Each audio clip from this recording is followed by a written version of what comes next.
बहुत बड़ी प्रेरणा है।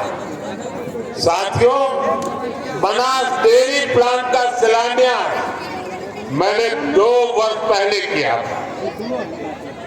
तब मैंने वाराणसी सहित पूर्वांचल के तमाम पशुपालकों को, गोपालकों को इस प्रोजेक्ट को तेजी से पूरा करने की गारंटी दी थी। आज मोदी की गारंटी आपके सामने है और इसलिए तो लोग कहते हैं मोदी की गारंटी यानी गारंटी पूरा होने की गारंटी। सही निवेश से रोजगार के अवसर कैसे पैदा होते हैं, बनास डेयरी इसका उत्तम उदाहरण है। अभी बनास डेयरी वाराणसी, मिर्जापुर, गाजीपुर, रायबरेली इन जिलों के पशुपालकों से लगभग 2 लाख लीटर दूध इकट्ठा कर रही है। इस प्लांट के चालू होने से अब बलिया, चंदौली, प्रयागराज, जौनपुर और दूसरे जिलों के लाखों पशुपालकों को भी लाभ होगा। इस परियोजना से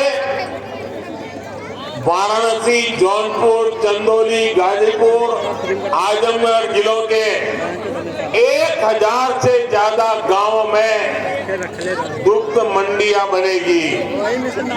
पशुपालकों का ज्यादा दूध ज्यादा कीमत पर बिकेगा तो हर किसान पशुपालक परिवार को ज्यादा कमाई होना तय है।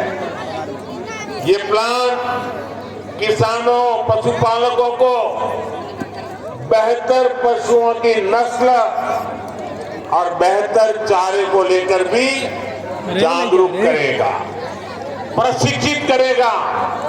साथियों, इतना ही नहीं, ये बनास काशी संकुल रोजगार के भी हजारों नए अवसर बनाएगा, अलग अलग कामों में रोजगार बनाएगा।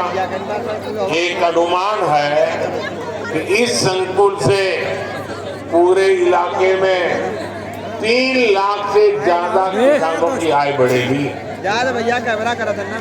यहाँ दूध के अलावा छाछ, दही, लस्सी, आइसक्रीम, पनीर और अनेक प्रकार की स्थानीय मिठाइयाँ बनेगी। इतना कुछ बनेगा तो इन्हें बेचने वालों को भी तो रोजगार मिलने वाला है। ये प्लांट बनारस की प्रसिद्ध मिठाइयों को देश के कोने कोने तक पहुंचाने में बहुत बड़ी भूमिका निभाएगा। दूध के ट्रांसपोर्टेशन से जुड़े कारोबार में भी अनेक लोगों को रोजगार मिलेगा। इससे पशु आहार से जुड़े दुकानदार, स्थानीय वितरकों का भी दायरा बढ़ेगा। इसमें भी अनेक रोजगार बनेंगे। साथियों, इन प्रयासों के बीच मेरा बनास डेयरी के कामकाज से जुड़े वरिष्ठ साथियों से भी एक आग्रह है।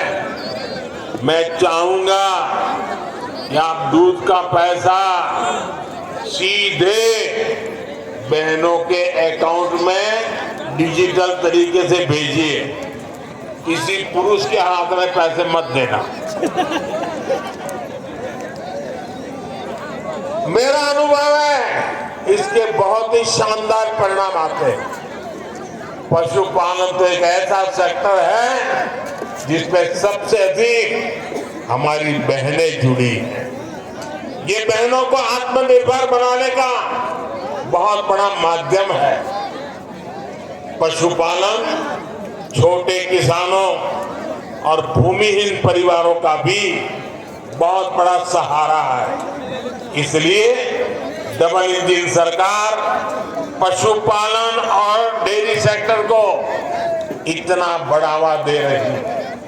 साथियों, हमारी सरकार अन्नदाता को ऊर्जादाता बनाने के साथ ही अब अन्नदाता को उर्वरक दाता बनाने पर भी काम कर रही है। उर्वरक दाता बने। हम पशुपालकों को दूध के अलावा गोबर से भी कमाई के अवसर दे रहे हैं। हमारे जो ये डेयरी प्लांट है, इनमें गोबर से बायो सीएनजी बने और इस प्रक्रिया में जो जैविक खाद है वो कम दाम पर किसानों को मिले, इस पर काम हो रहा है।